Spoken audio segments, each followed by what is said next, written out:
Shalom Alaikum. Mayong adlaw sa inyong tanan mga kaigsunan, especially sa mga viewer nato sa tuang Facebook Live. Aduna kitay mga program nga gikan sa PTV 11 matag Domingo sa alas 12 sa udtong tulauna. Ayaw mo kalimot pag share and kung wala na ang ato ang nabaklas na ato ang mga previous episode, makita ninyo sa ato ang YouTube channel, i-type lamang ang Noahide ug ang tuig karon sa Jewish calendar, that is 5786 Davao. Noahide 5786 Davao. Kung masugdan na nimo og type, mugawas dayon na siya. Okay? Dito ninyo dungog ang ato ang mga seri sa mga ginatudlo nato sa ato ang television o sa atong Facebook Live. Atong isgutan karon ang usa sa mga confusing verses nga mao ang Isaias 9:6. Kay kung tan-aw nimo ang mga magwawali dili lamang sa Pilipinas kundi sa laing nasod, ang ilahang wali, si Jesus daw ning bata diri.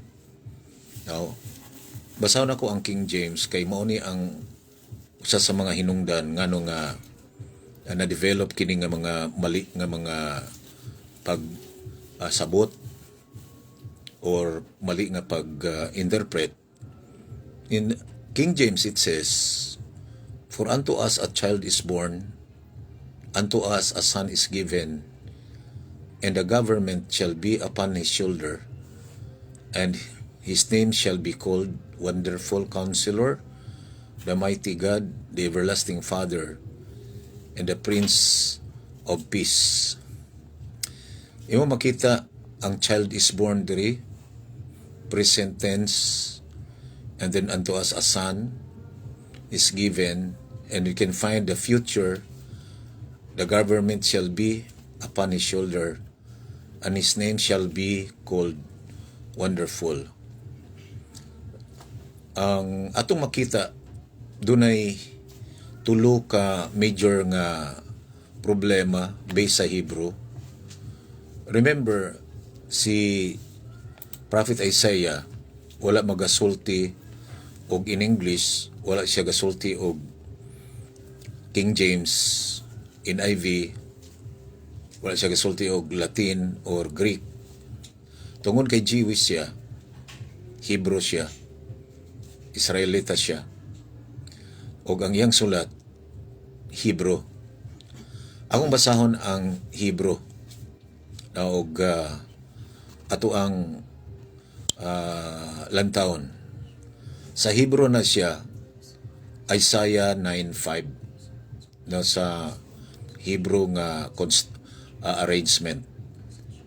It says, Kay Yeled Yulad Lano, Bain Netan Lano, Vathi Hamesra Al Shekmo, Vayek Rashemo Peli Yoetz, El Givor Aviad Sar Shalom. Okay?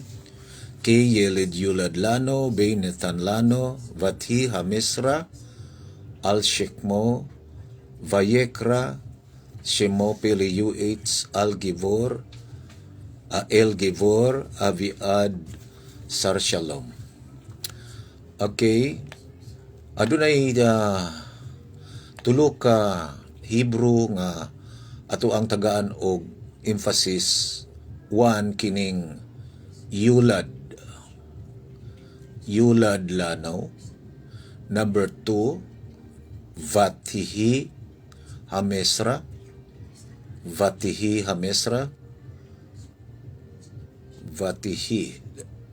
kini siya. Then third is Vayekra here. Vayekra Shemo. Okay. Gamitan nato og mga verses nga diin gigamit kini siya, og how was it translated even in King James Version. Atong lantawon ang Book of Genesis, sa libro sa Genesis, chapter 4, verse 26. Okay? Genesis 4:26. Og makita nato here. Sa King James translation, it says, Genesis 4:26, unto Sheth, to him also there was, past tense, there was born a son,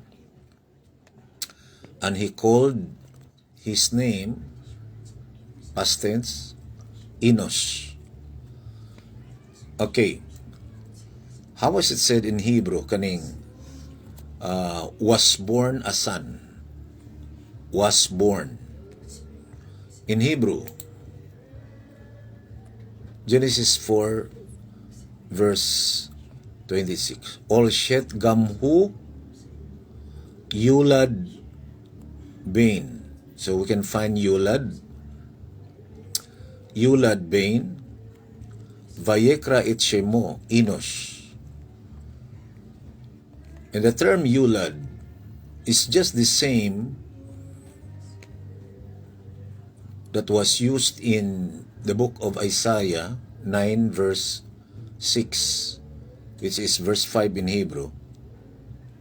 O gitranslate sa King James og is born. Okay? Son is born. But here, in the King James, we can find was born. So, unsa ato makita? Murag gituyo ang Isaiah 9:6. Murag tinuyuan, no? Ngano man, natama man lagi sa Genesis 4:26, ang yulad, past tense man ang ilang gigamit. Okay? Another, nga lantaon nato, mao ang pulong sa Isaiah 9:6 nga, the government shall be upon his shoulders. You will find shall be. The government shall be. And in Hebrew, kini siya nga gi-future shall be. Kung lantaon nimo sa Hebrew, ang makita nato is Vatihi Hamisra. Vathi. O kini nga word nga Vathi, makita nimo sa book of Isaiah 5 verse 25. Pakita na ko sa Hebrew, ang Vathi. Isaiah 5 verse 25, makita nimo ang Vathi nga mao ni siya. No, darao. Vathi. And then ang translation sa King James, ang imong makita mao ang past tense. No, you will find stretched past tense. No. So, and smitten. No. Therefore is the anger Hashem kindled against his people, and he had stretched forth his hand against them and smitten them.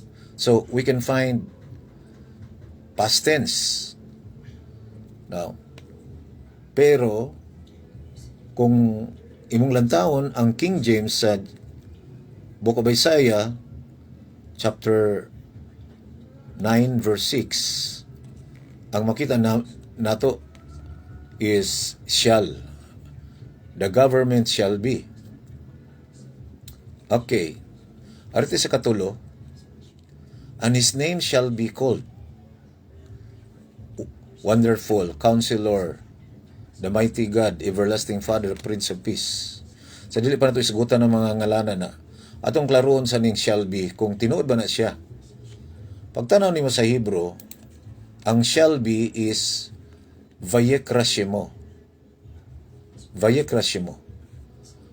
Kung balikan nato ang Genesis chapter 4 verse 26. Makita nato na ang term nga yulad ug ang term nga shall be called nga gihimong future sa Isaiah 9:6. Makita nato ang yulad past tense and then ang vayekra. Here it is. So vayekra itshemo, and he was called. So the term yulad is past tense, and the term vayekra is past tense. And in Leviticus chapter 1 verse 1, makita nato ang vayekra nga word. Pinakauna nga word, vayekra el Moshe, vaydaver Hashem, ilav. Og sa dihang gitranslate bisag King James, and Hashem called unto Moshe. So, past tense. Ang question, nganong gi-future tense man sa mga translators nga, ilaha mang gigamitan og past tense kung tan-aw nimo sa uban nga mga text. Aduna siya'y agenda. Sa laktod nga pagkasulti, kining bata nga na tao, mga kaigsunan, human na siya. No? Human na ni. Sa time ni Isaiah, na tao na ni nga bata. Kinsa ni siya? According to the sages, walay lain ang bata nga ng gobyerno mao si King Hezekiah. Past tense siya. Human na. Si King Hezekiah, sa edad pa daw nga 6 anyos, scholar na siya. O dili lamang siya, ang mga bata siyang panahon, scholar na. And then, makita usab nimo ang pag-rule ingon nga namuno sa gingharian nga bata. Wala man si Jesus namuno or nag-rule sa Israel, sa gingharian sa Israel. Wala man bisag isa ka adlaw or isa ka bulan, wala jud. Wala kay makita. Gawas pa kini nga bersikulo nganong wala man gi-quote sa Matthew padulong sa Revelation? Not even once. Tungod kay aware ang mga nagsulat-sulat anang Matthew to Revelation, aware sila nga kini wala gahisgot kang Jesus. Ang Isaiah 9:6 wala gahisgot kay Jesus. Kay past tense yun siya, past tense. Ang propeta maoy nagsulti ini. Kung baga dili ni siya propesiya, kundili gisulti ang event sa pagkahimugso ni nga bata og ang pag-rule ni ini nga bata og siya mao si King Hezekiah. Now, wadto ta sa another nga question. Nganong gitawag man siya og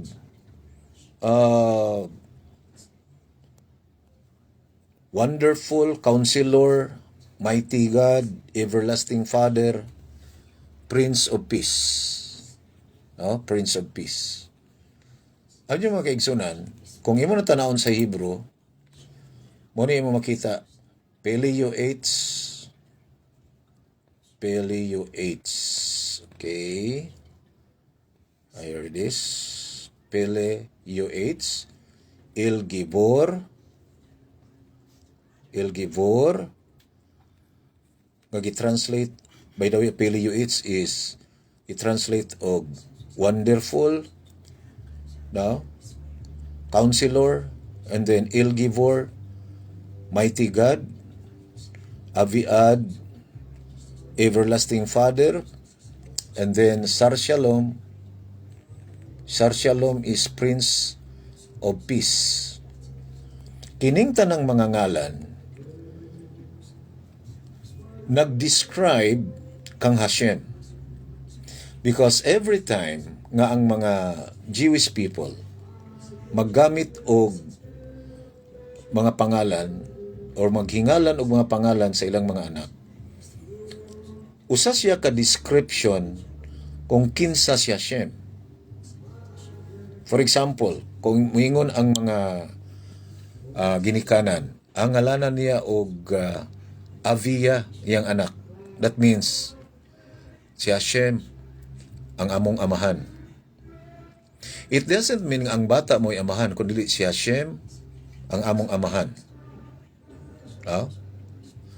Kung si King Hezekiah gitawag siya Aviad, that is Father of Everlasting, it doesn't mean nga si King Hezekiah ang Father of Everlasting, kundi si Hashem ang Father of Everlasting. Okay. Kung akong pangalan sa Hebrew is Azaryah. Azar means help, and Yah is Hashem. Therefore, Azaryah means Hashem is my help. Kung mugamit ang mga Jew o mga pangalan nga naa ang ngalan ni Hashem, kini mao ang pag-describe kung kinsa si Hashem. That means kining mga Peliuets, El Gibor, Aviad, Sar Shalom, mga names sa pag-describe kung kinsa si Hashem,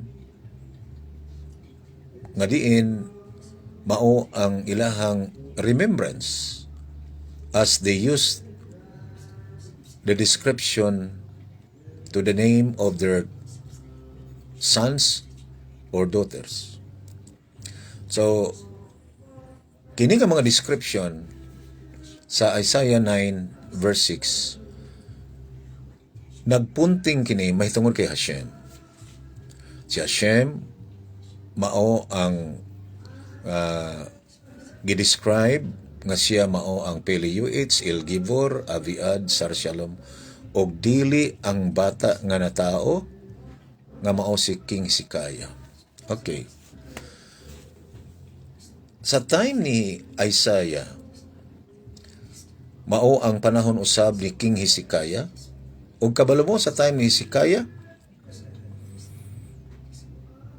gipalibutan sila sa sundalo sa Assyria with 185 elite soldiers, 185,000